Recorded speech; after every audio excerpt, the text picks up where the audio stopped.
തെറ്റായി തന്നെയാണ് മത്സ്യത്തൊഴിലാളികൾ ഇതിനെ വ്യാഖ്യാനിക്കുന്നത്. അതുകൊണ്ട് തന്നെ ഏതാനും ചില മത്സ്യത്തൊഴിലാളികൾ സ്വന്തം നിലയ്ക്ക് കടലിൽ തിരച്ചിലിനായി പോയിരിക്കുകയാണ്.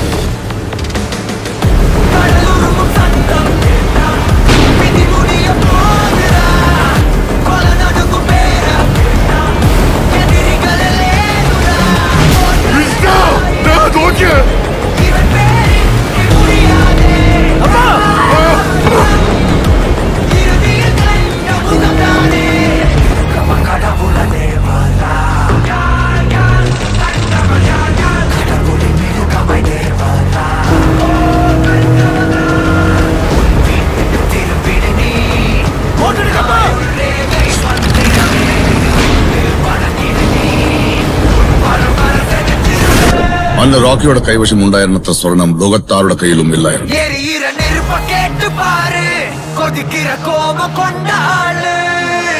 ആ സ്വർണം മുഴുവൻ ഒളിപ്പിക്കാൻ ഒരേ ഒരു സ്ഥലം, അവൻ അങ്ങോട്ടാ പോയത്.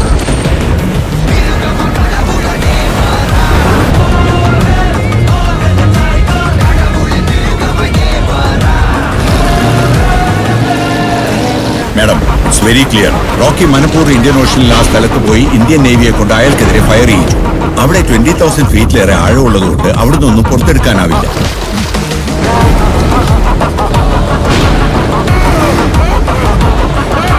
നമ്മുടെ പണം ഇരിക്കുന്ന ഷിപ്പ് ഇനി ഫ്യൂ അവേഴ്സിൽ ഇന്ത്യൻ വാട്ടേഴ്സ് ടച്ച് ചെയ്യാൻ പോവാം.